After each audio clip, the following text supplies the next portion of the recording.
North London, a country house behind a wall of oak trees. Inside it is warm. There is a library. There is a billiard room. There are chessboards laid out on small tables near the windows, and in the late afternoon, when the light comes in low and gray through the English weather, senior officers of the German Wehrmacht sit at those tables and play. They are prisoners, they know that. But it does not feel the way prison is supposed to feel. The food is decent. The gods and it are open to them. They are permitted newspaper, books, tobacco, conversations. Some of them have been here for months.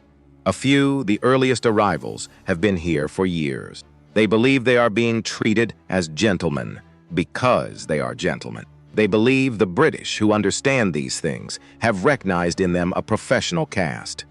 Men of rank, men of tradition, men who sue for rather than committed a crime. They believe the courtesy is a form of respect. It is not. It is a technique.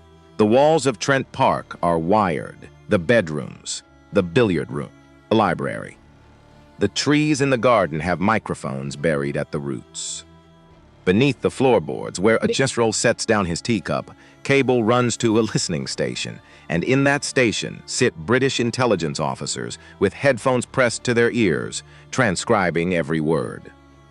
Many of those officers are German, not German-born Englishmen, German, Jews who fled the country that these men in the library above them served, men who lost families to the machine these generals commanded. They speak the language perfectly because it was their language first. They understand every joke, every complaint, every slip. Night after night, they write it all down. By the end of the war, the transcripts will run to tens of thousands of pages. They will be, for historians, one of the strangest and most valuable documents to come out of the entire conflict. Because for once, the German High Command is not writing a memoir. It is not testifying. It is not defending itself. It is simply talking. And what these men say to each other when they are certain no one is listening is the beginning of our story. Not because of what is in the transcripts, because of what is not. There is a question at the center of this investigation, and you have probably heard some version of it before. It usually gets told as a compliment. By 1944, German officers on the Western Front, in the hedgerows of Normandy, in the winter woods of the Ardennes, kept running into American infantry squads that behaved in a way they found difficult to categorize. Kill the lieutenant, and the squad did not stop. Kill the sergeant, and it still did not stop.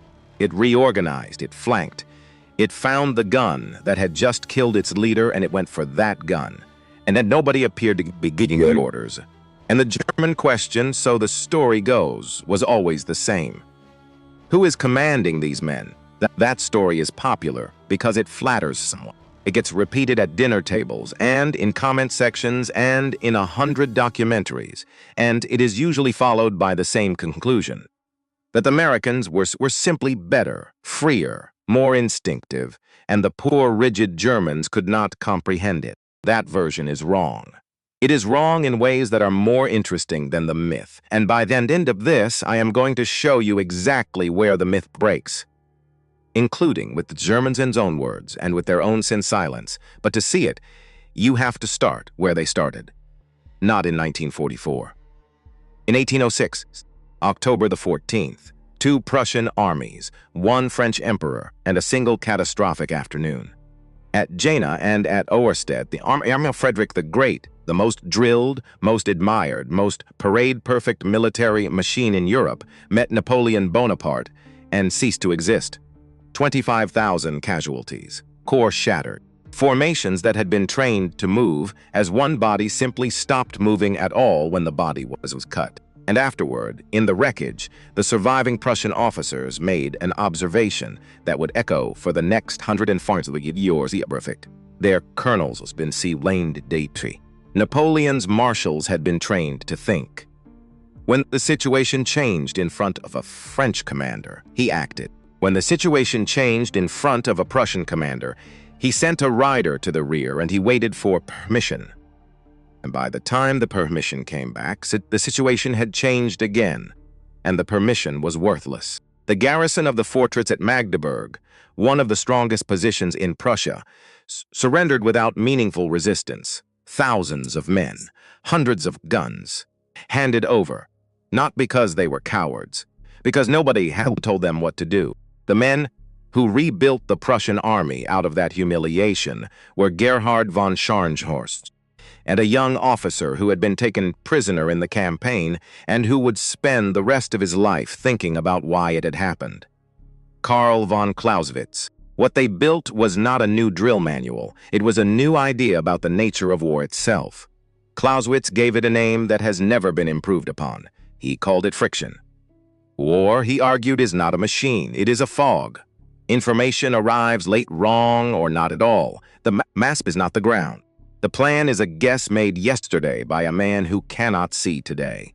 The single most reliable fact about any military plan is that reality will not cooperate with it. And from that came the conclusion that would define the German officer corps for the next 140 years. If the plan will not survive contact, then stop trying to control the man at the point of contact. Tell him what you want. Tell him why. Then get out of his way. A generation later, Helmuth von Moltke the Elder, born while Clausewitz was still a young officer, took that principle and made it doctrine. Moltke, chief of the Prussian General Staff, architect of the wars that would forge the German Empire, put it as plainly as it has ever been put. An order that can be misunderstood will be misunderstood. That line is quoted in every staff college on earth and attributed to him in all of them, and I have to be honest with you. It is very hard to find in anything Moltke actually wrote, which, given where this story is going, you should probably file away. But the army behaved as though he had written it, so do not write orders that can be misunderstood. Write intent, write purpose, write the result you need, and then trust the man who is actually standing there in the smoke with the enemy in front of him. By 1933, this was codified. The manual was called Truppenführung, Troop Leadership. HDV 300. It was produced under the direction of the men then rebuilding the German army in the shadow of Versailles, Ludwig Beck, and Werner von Fritsch. And it is, even now, 90 years later, one of the most studied military documents ever written. Read it and you will not find a machine. You will find something closer to a philosophy. War, it says, is the realm of uncertainty. The commander on the spot must be free to decide. Initiative is not a privilege, it is a duty. And then the line that hangs over everything that follows. The failure to act is worse than an error in the choice of means.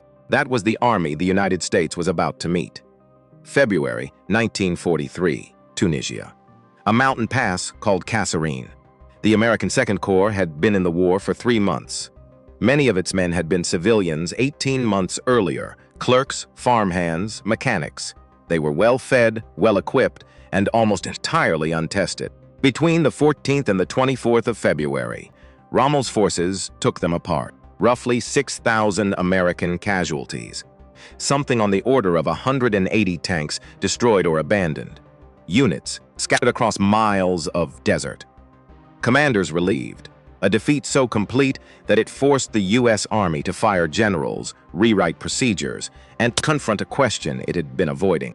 German officers looked at what was left on that ground and reached a conclusion that felt, from where they were standing, entirely reasonable. The Americans had industry. They did not have soldiers, material. They did not have war. Hold on to that judgment. Because 16 months later, in a field in Normandy no bigger than a tennis court, that judgment is going to come apart in their hands. And the men who take it apart will not be generals. They will be a sergeant with a welding torch, a private who was drafted out of a laboring job in upstate New York, a 20-year-old lieutenant lying on a hill with a radio. But before we go there, I need to tell you 2 things that will make the rest of this story make sense. And both of them are things you have almost certainly never been told. Here is the first. The doctrine I have just described, the one that runs from Jena to Clausewitz to Moltke to Truppenführung, you know it by a name. Auftragstaktik. Mission tactics. It is one of the most famous words in military history. It appears in 1,000 books.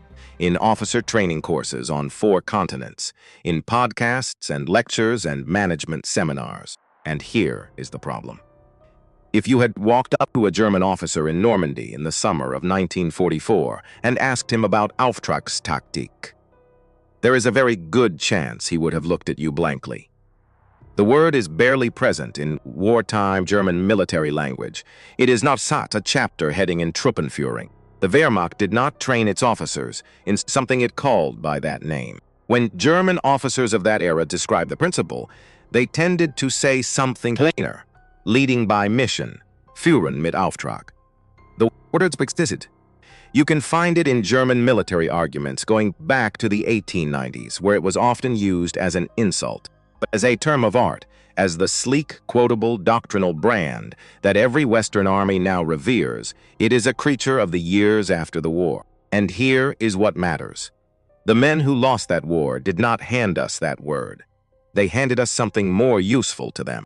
They handed us the explanation, the frame, the story of why they lost. And they were paid to do it, and we believed it. And for 30 years afterward, the American Officer Corps went looking for the answers to its own questions in German. We will come back to that. It matters more than almost anything else in this story. Here's the second thing. Even granting all of it, granting Clausewitz, granting Moltke, granting Truppenführung, granting that German decentralized command was real and was genuinely one of the great intellectual achievements in the history of war, it had a ceiling. German mission command was a conversation between officers. It devolved authority from the general to the colonel, from the colonel to the captain, from the captain sometimes to the lieutenant, and in the best units to the experienced senior NCO. The Feldwebel, who had 10 or 15 years in uniform and had earned his place inside the professional caste. And that is where the whole thing lived or died. Now, I want to be careful here because the lazy version of this story says the Germans never trusted a private, and that is simply false. German training said the opposite. Every soldier was expected to be able to step up and take his superior's job. German squads went on fighting after their leaders were killed. They were very, very good at it. But look at where that competence was stored. It lived inside men. Inside a caste of long-service professionals, the Feldwebel with 15 years in uniform, the officers with the academy behind him. It was carried in their heads, and it was passed hand to hand, and it took a decade to grow one of them. And by 1944, that caste was ash. It was lying in the snow outside Moscow, and in the rubble of Stalingrad, and in the Falais pocket. The German replacement system could not rebuild it. You cannot mass-produce a 15-year sergeant. The Americans stored it somewhere else. They put it in the system, in a radio net, in a fire direction center, in a telephone bolted to the back of a tank. And a system does not die at Kursk. That is the whole difference. Not that the Germans distrusted their privates. That the Germans depended on irreplaceable men, and the Americans built something a replaceable man could pick up and use on his first day. So if a German officer in the Ardennes had lowered his field glasses and asked who was commanding those Americans, that question would not have been stupidity. It would have been a man looking straight into his own system's blind spot. He would not have been asking for a name. He would have been asking for a spot, a place in the chain. Because in his world, someone authorized always was. And what he would have been looking at, 12 men in a ditch, deciding for themselves, he would not have had the words futur. Hold on to that word, if, because I am going to come back to it, and when I do, it is going to take something away from you. 6:30 in the morning, June the 6th, 1944. The ramp goes down. Dog Green Sector, Omaha Beach. Company A, 116th Infantry Regiments and 29th Infantry Division.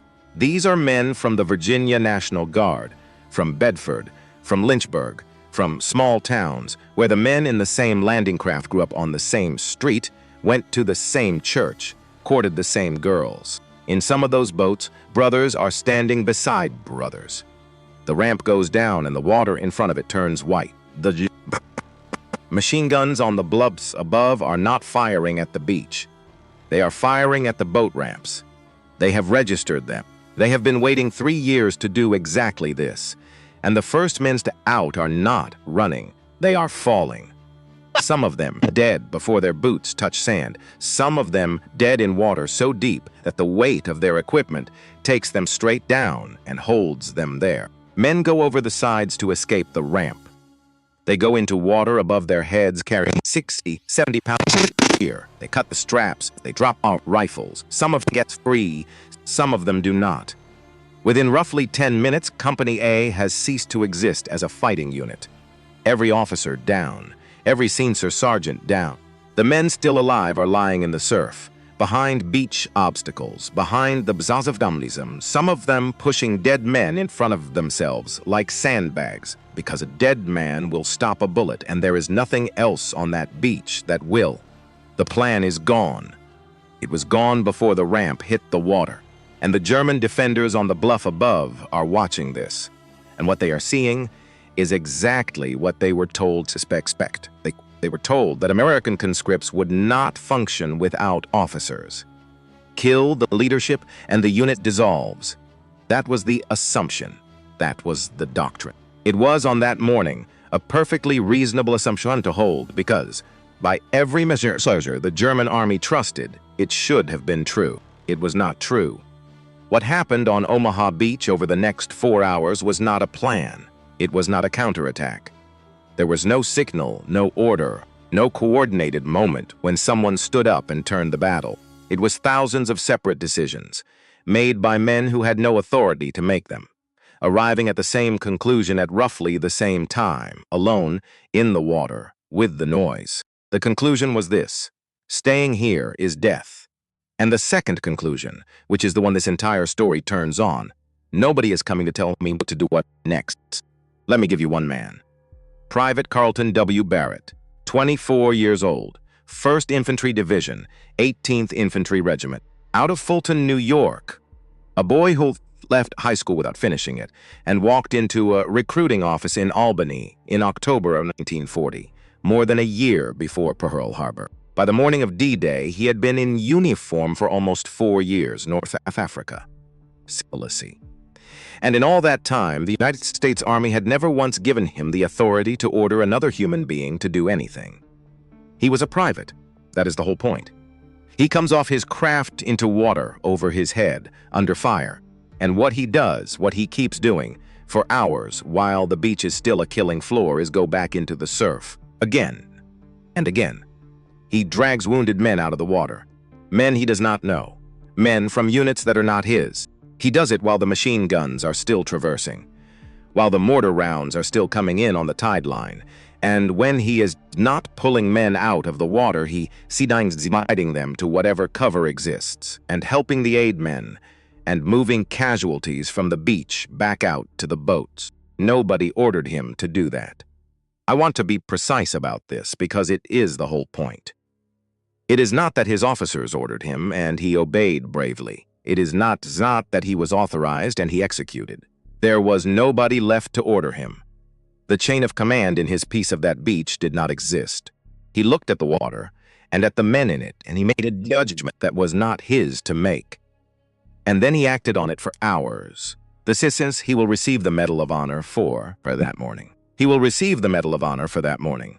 He will also spend 5 months in a hospital, wounded, and then malaria, twice. And then he will go back. He left the Army in 1945, worked a desk job for the Tax Bureau, and re-enlisted in 1947. He stayed till 1963. He retired a staff sergeant. He never wanted to talk about the beach. When people asked, he turned the conversation to for the men who didn't come home. He was not a hero of the kind that gets a statue. He was something rarer and harder to film, an ordinary man who did not wait.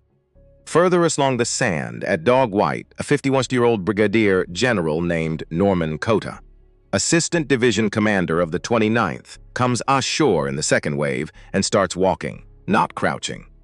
Walking up and down that beach through fire, doing the one thing that nobody else on Omaha had the rank or the standing to do, gathering the leaderless. Because that is what was lying on that shingle. Not cowards, not a broken army. Men from a dozen shattered units, with no officers, no orders, and no idea whose command they were even under anymore. Coda gave them one. Not a plan, a direction.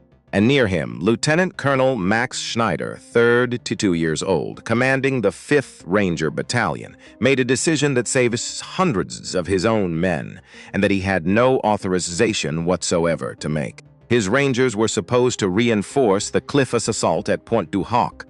The signal never came, and then the fallback in the plan said, land at Dog Green and fight your way overland.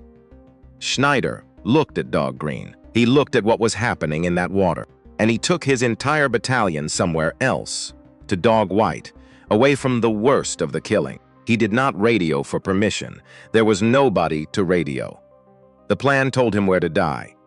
He picked a different beach. He looked at the situation, and he changed the plan. Now, here is where I have to stop and take something away from you, because the story I have just told you is usually followed by a very satisfying line, that the Germans on that bluff were second-rate troops, old men and boys, a hollowed-out garrison, and the Americans overcame them by sheer nerve. That is not true, and the truth is more unsettling. The division holding the ground above Omaha Beach was the 352nd Infantry Division. A division Allied intelligence had not know was there. It was not a hollow unit. It was a full field division, built around a hard cadre of Eastern Front veterans, commanding the strong points along that stretch of coast, and it fought Omaha to a standstill for most of the morning. The men who cut Company A apart in 10 minutes knew exactly what they were doing. They were professionals. The rot in the German army in Normandy was real, but it was somewhere else. It was in the static divisions, the 716th, the 709th, divisions padded out with overage men, with the medically downgraded, and with Osttruppen, former Soviet prisoners of war, Ukrainians, Georgians, Russians, men who had chosen a German uniform over starving to death in a German camp, and who now stood in a concrete bunker in France holding a rifle for a cause that was not theirs, against an invasion they had no reason to stop. So understand what is actually happening on the 6th of June. Both armies are coming apart, just not evenly and not in the same direction. The Germans is decaying from the bottom, filling their line with men who cannot fight, while the professional corps burns away on the Eastern Front. The Americans are being decapitated from the top, losing their officers in the first 10 minutes, and discovering, to their own astonishment, that the body keeps moving anyway. That is not a story about courage. That is a story about two different kinds of failure, and which kind you can survive. Now the Americans get inland, and inland something is waiting that nobody at Chaff has planned for. The bocage. Look at a map of Normandy, and you see fields. Go there, and you find something else. Earthen banks, 4, 5, 6 feet high, thrown up by farmers across 1,000 years, and grown solid with hedge and thorn and tree, roots reaching down 3 feet, 6 feet, 12 feet into the soil. Each field is a box, sometimes no bigger than a couple of 100 feet across. Each hedgerow is a fortification that came with the ground. The Germans is withdrawn to it and turn every single field into a separate killing box. And the American advance, the greatest amphibious invasion in history, the largest fleet ever assembled, the entire industrial weight of the United States, slows to about a mile a day, at a cost in some divisions of casualties per yard worse than the Western Front of 1917. The problem, specifically, is the tanks. A Sherman tank cannot go through a hedgerow. So it goes over, and as it climbs, the nose comes up, and the belly comes up with it, and the belly is the thinnest armor on the machine. And on the other side of that hedge, 30 yards away, a 19-year-old German with a Panzerfaust is waiting for exactly that moment. The tank rises, the belly shows, the tank dies. So the tanks stop climbing, and when the tanks stop, the infantry goes in alone, and the infantry gets slaughtered, field by field by field. The United States Army has thrown its entire industrial genius at Normandy, and it is being stopped by a hedge. The answer, when it comes, does not come from a laboratory. It does not come from a general staff. It does not come from Washington or London, or from any officer with stars on his collar. It comes from a sergeant with a welding torch.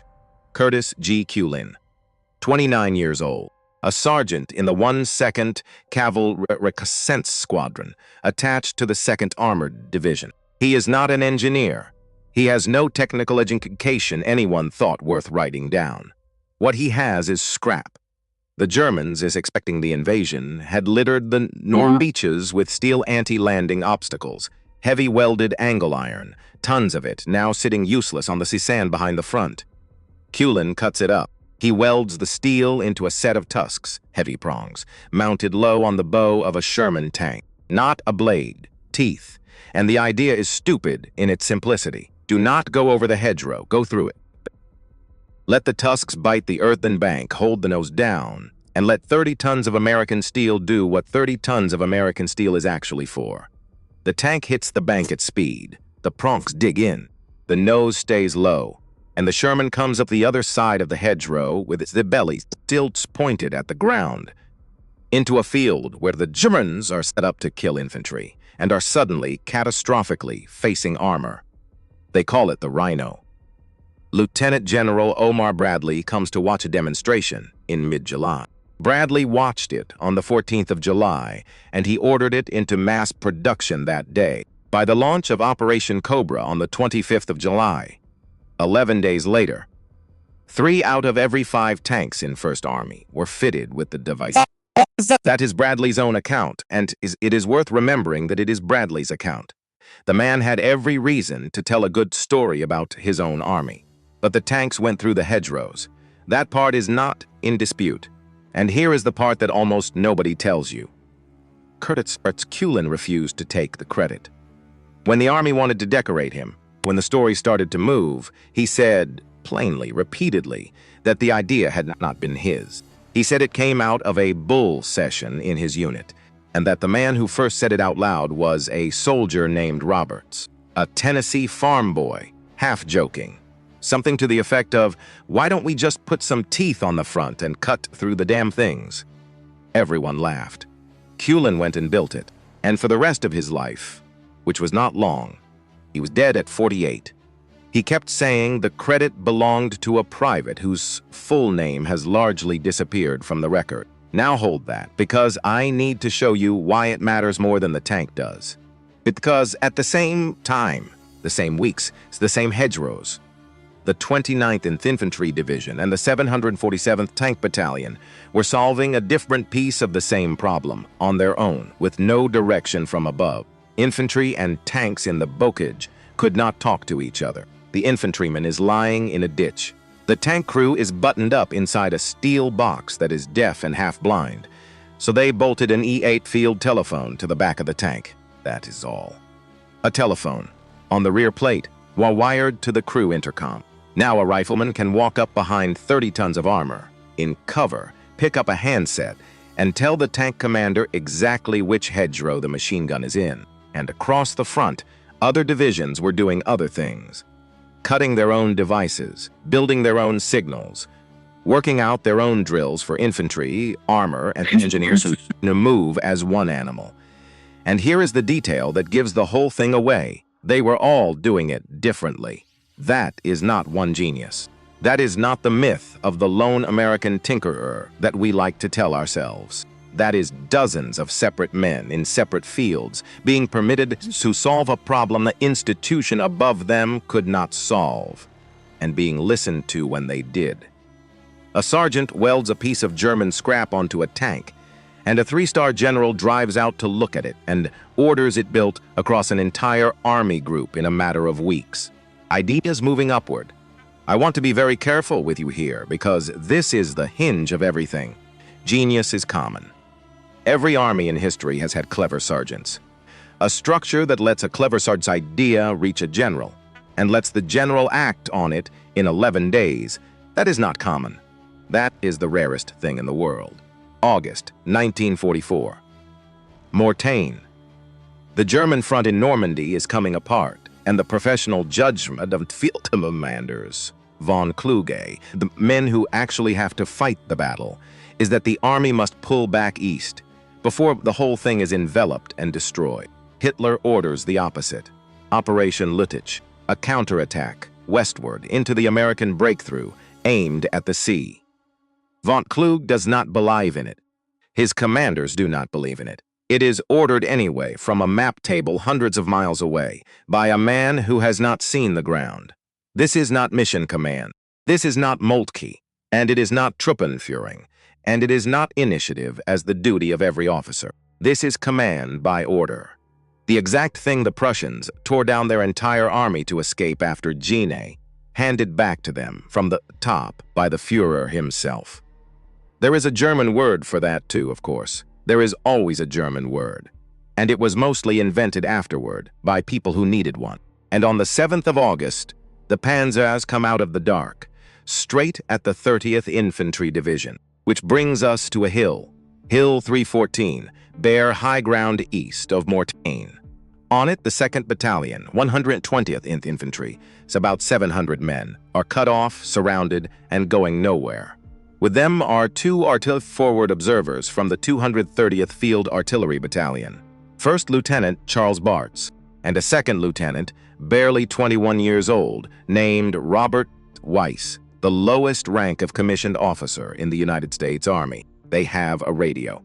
For 5 days, the 7th to the 12th of August, the men on that hill are encircled. They run out of food. They run out of medical supplies. The wounded are lying in the open in the August heat, and the air drops mostly miss. So somebody solves it from below.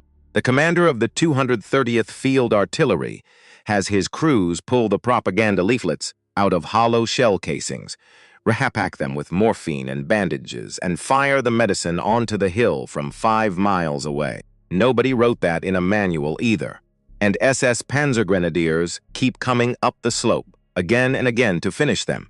And from the top of that hill, a 20-year-old lieutenant is destroying entire German attacks.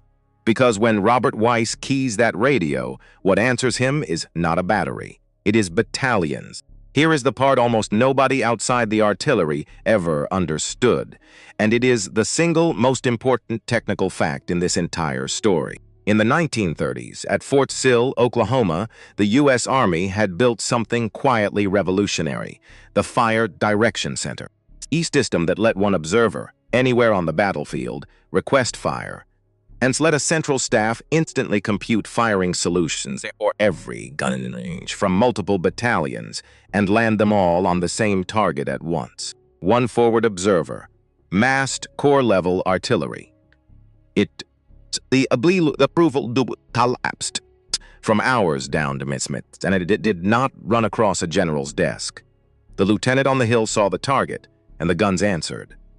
Weiss called down 193 fire missions in 6 days, sometimes one every 15 minutes. That is the American weapon that broke Mortain, not the Sherman, not the fighter bomber. A 20-year-old with a radio trusted with the firepower of a division. And now I want you to think about what a German officer lying in a hedge under that fire actually experienced. He experienced annihilation arriving from nowhere, everywhere at once, with no warning.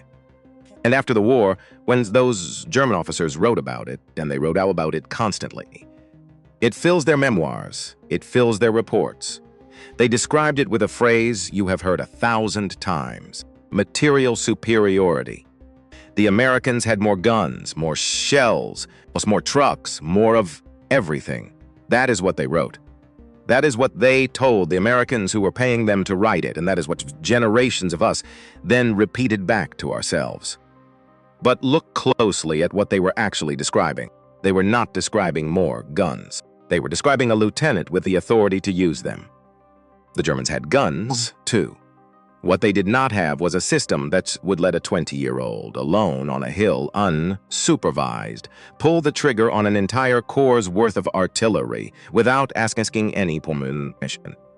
They saw decentralized command, and they called it steel, because calling it steel meant they had been beaten by a factory, and calling it what it actually was would have meant something else entirely. And now, because this is not a story that flatters anyone, and because I promised you the truth and not the comfortable version of it, we go into the woods. The Hortgen Forest, September 1944 to February 1945, 50 square miles of dense fir on the German border. ridges, ravines, mud, mines, and a canopy so thick that artillery rounds burst in the treetops and rain steel and splintered wood down to foxholes from above, so that digging in does not save you, digging in kills you. American air power, useless, cannot see through the trees. American armor, useless, cannot move on the trails. American artillery, crippled, the observers cannot see. Every single advantage this story has been about, the tanks, the guns, the observers, the massed fire, switched off at once by geography. And the United States Army walks into it anyway, and keeps walking into it, division after division for 5 months, at a cost of somewhere around 33,000 American casualties. And about 9,000 of those never saw a German. Trench foot, pneumonia, exposure, men who simply broke for terrain of questionable strategic value. In November, the 11th Division is ordered to attack toward a village called Schmidt. The 17th Infantry Division, the Keystone Division, Pennsylvania National Guard. Its commanding officer is Major General Norman Cota, the same Norman Cota who walked up and down Omaha Beach under fire, gathering leaderless men and gave the U.S. Army one of its proudest hours. The attack on Schmidt begins on the 2nd of November. It is a plan Cota himself has doubts about, a plan handed down to him on ground that will not permit it. 3 regiments attacking in 3 divergent directions on trails that cannot carry armor into forest that cannot be seen into.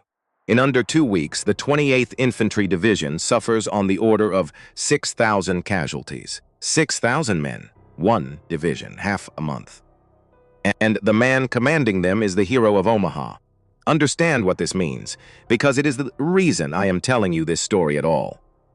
Bottom-up initiative does not save an army. It never did. Cullen's tusks, Weiss's radio, Barrett going back into the water, none of it is magic. None of it is a national characteristic that switches on when Americans are in trouble. All of it only works when there is someone above who will listen, and in the Hurtgen, nobody above was listening. The orders came down, the men went in. The forest ate them. And there is one more thing about the Hurtgen that I have been holding back. Curtis Cullen, the sergeant who cut through the hedgerows, the man who unlocked Duhondi, was in that forest. He stepped on a mine. He lost a leg. The man who broke the deadlock in France was crippled by his own army's refusal to learn. That is not irony. That is the price of the truth I owe you. December 16, 1944, the Ardennes. Before dawn, in the fogs and the snow, the last great German offensive in the west comes out of the trees. At a crossroads village called Lanzerath, there is an American's position that is not supposed to be there. The intelligence and reconnaissance platoon of the 394th Infantry Regiment, 99th Infantry Division, 18 men. Commanded by a first lieutenant named Lyle Book Jr., 20 years old, 20. He will turn 21 the next day in a French prison. Oh, in front of them, coming up the road, is the 9th Fallschirmjäger Regiment, German paratroopers, hundreds of them. Book's orders are ambiguous. His radio contact is failing. Every rule of common sense says, pull out. He stays. 18 men in prepared foxholes hold that road for most of a day. They break attack after attack coming across open ground. They keep an entire German paratrooper regiment stalled at a crossroads. And behind that regiment, waiting, fuming, burning daylight he cannot afford, is Kampfgruppe Piper, the armored spearhead of the entire northern offensive. The platoon is finally overrun at dusk. Nearly all of them are wounded. All of them are captured. And it will take the United States government until 1981, 37 years, to properly recognize what those 18 men did. 2 days later, Piper's tanks are still trying to find a road west. The bridges are the whole war now. A 45-ton Panther cannot swim. That morning, at Trois Ponts, American engineers drop the bridge over the Amblève in front of him, and Piper has to turn north. And that afternoon, at a wooden bridge over the Lien Creek, a place called Neufmoulin, on the road into the village of Habimont, a squad from the 291st Engineer Combat Battalion, Lieutenant Colonel David Pergrin's outfit, is standing on the planks with 2,500 pounds of TNT, watching German armor come around the bend. The lead tank opens fire on them. They blow it anyway. They blow it in Pfeiffer's face, close enough that the debris comes down on his turrets, close enough that now he is knocked off his binoculars, close enough that where the SS colonel screams from the cupola will follow those men for the rest of their lives. The damned engineers. And the most dangerous armored formation in the German army is left running out of road, running out of daylight, and running out of fuel. Nobody handed those engineers a plan for this. Nobody at Army headquarters knew where Pieper was. Junior engineer officers looked at a map, looked at the tanks, and decided on their own authority to destroy the ground in front of them. And at Bastogne, surrounded, on the 22nd of December, 4 German soldiers come into the American perimeter under a white flag with a written demand for honorable surrender. The note reaches Brigadier General Anthony McAuliffe, 46 years old, an artilleryman in command of the 101st Airborne, only it's because the division commander happened to be in Washington when the offensive began. He reads it. He is tired. He says, more or less to himself, nuts! And when his staff asks what he wants to send back, they tell him that what he just said was pretty good. So the reply that goes out, typed, official, from the American commander to the German commander reads in its entirety, nuts. Colonel Joseph Harper carries it to the German officers waiting at the line. They read it. They do not understand it. They ask, in polite, careful English, what it means. Harper tells them it means the same thing as go to hell. And that word, one syllable, unauthorized, in no military manual on earth, written by a general acting entirely on his own judgment with 3 corps closing on him, is the American command system in a single breath. Come back with me to that country house in North London. The war is ending. Outside the tall windows, the English Spring is doing what English Springs do. And inside, the generals are still playing chess. There are more of them now. The failed offensive in the Ardennes filled the cages. Men who commanded corps, men who commanded armies, whose names appeared in the newsreels, sitting in armchairs in a requisitioned manner, arguing, complaining, remembering. And beneath the floor, the tape is still running. Tens of thousands of pages. Years of it. The most complete recording ever made of what the senior officers of the German army actually said to one another when they believed the door was closed. Not their memoirs, not their testimony, not the careful lawyered sentences they would produce later for American interrogators and West German publishers. The unguarded thing, the real thing. And now I am going to ask you to do something difficult. I am going to ask you to listen for what is not there. Because for the last hour, I have been building toward a question. The question the title of this promised you. Why couldn't the Germans explain how American squads fought without orders? And here is the answer, and it is not the one you came for. They weren't trying. Go into those transcripts. Go into all of it. The generals talk endlessly. They talk about Hitler, obsessively, bitterly, about his amateurism, his interference, his madness. They talk about betrayal, about the officers who tried to kill him in July of '44, and whether those men were patriots or traitors. They talk about technology, about jets and rockets, and what might have been. They talk, and this is the part that made the British transcribers put down their tar pencils and go outside to breathe. About the murders, about what was done in the East. Some of them knew. Some of them boast. And the American infantry squad? They talked about the Americans. Of course they did. The historian and Neitzel has spent years inside those transcripts, and the Germans have opinions. And here is what the opinions are. American infantry. Soft, slow, overfed, not serious. American artillery. Annihilation. Terror. Something out of the book of Revelation. American air power. The reason we lost. That's it. That's the assessment. They saw the shell. They never once saw the 20-year-old who called it down. Nowhere in those thousands of pages does a German general throw up his hands and asks who is commanding those men. Nobody asks. Nobody wonders. The question at the center of this story was never asked. That is the twist. And I am sorry if it costs you something, because it cost me something too. The Germans were not baffled by the American squad. They were not lying awake over it. They did not consider it the great riddle of the war. They did not consider it worth discussing. The myth is a myth. We built it. We built it because it flatters us, and because there is a version of the American story that we like to hear, told back to us in a deep voice over black and white footage. And I am not going to sell you that version. And here is why you should stay with me for the next 5 minutes. Because this is where it gets genuinely strange. The silence is the evidence, Pars. Because everything I showed you in the last hour actually happened. Carlton Barrett actually went back into that water. Curtis Cullen actually welded German beach steel into tusks, and a 3-star general actually drove out to watch. Robert Weiss actually lay on Hill 314 with a radio and destroyed German attacks that outnumbered him 100 to 1. 18 men at Lanzerath actually stopped a paratrooper regiment cold. All of that is real.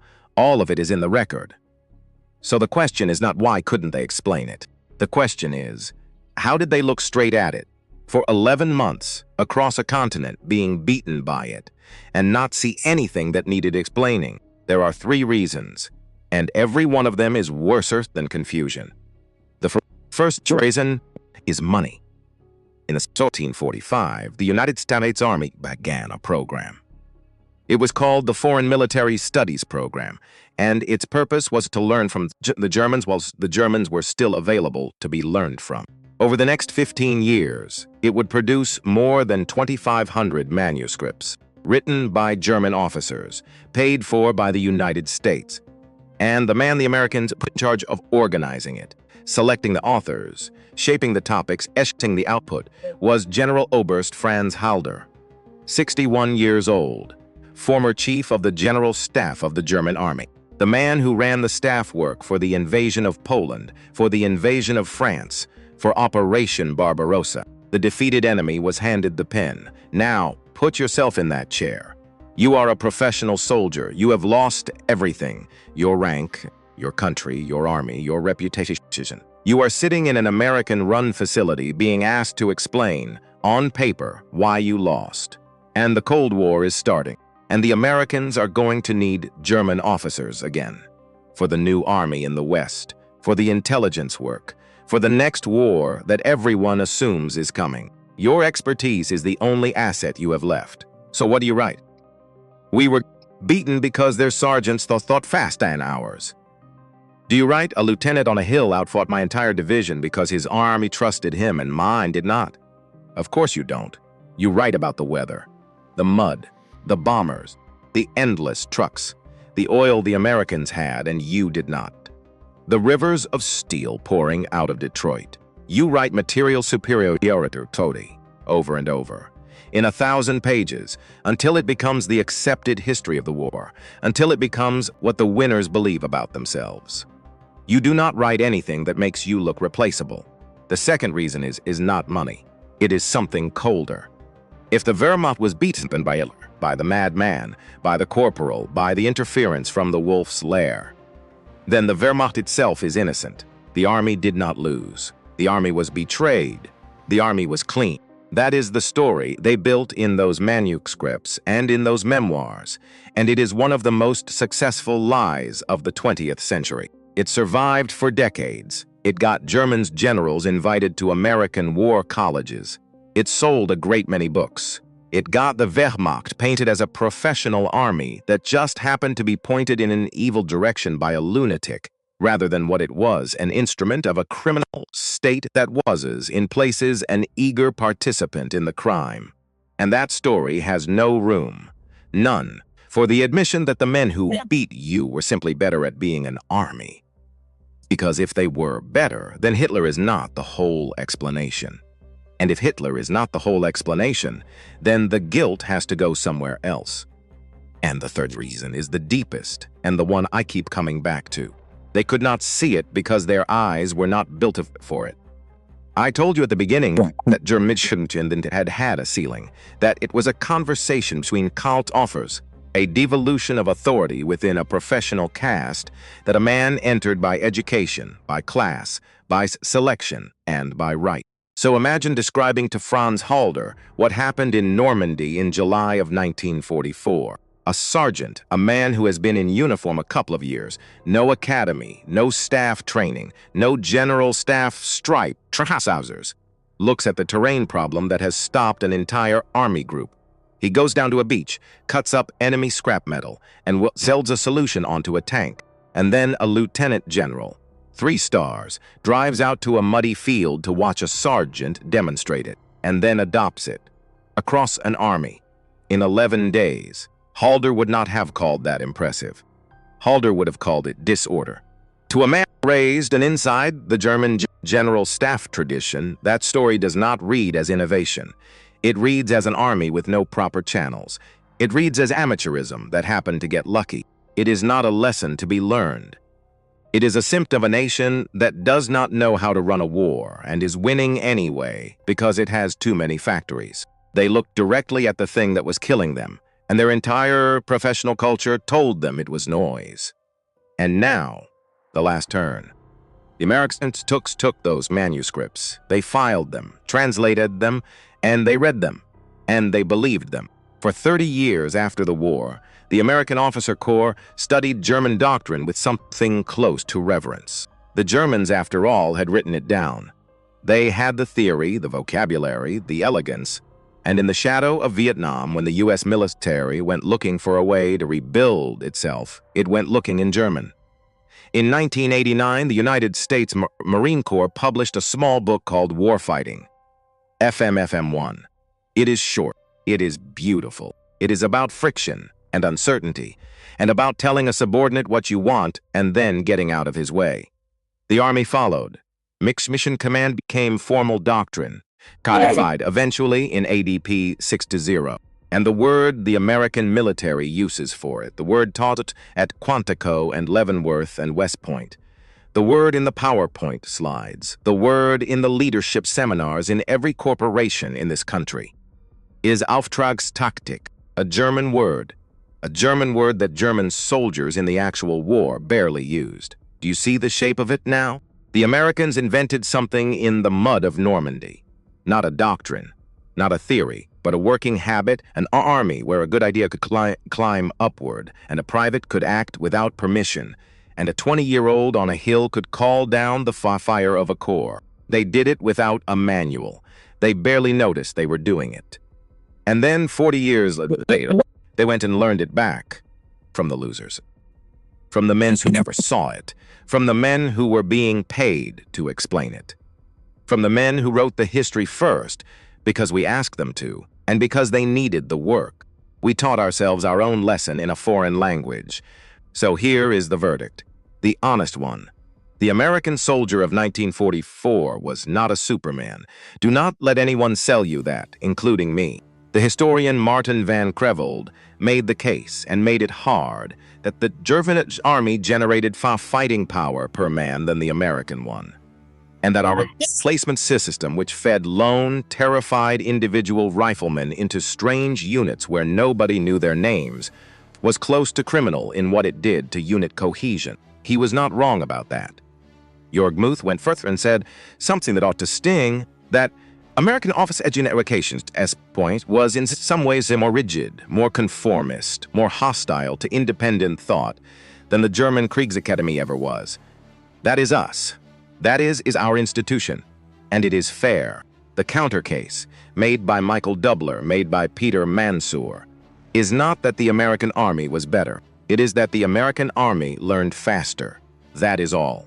That is the entire claim.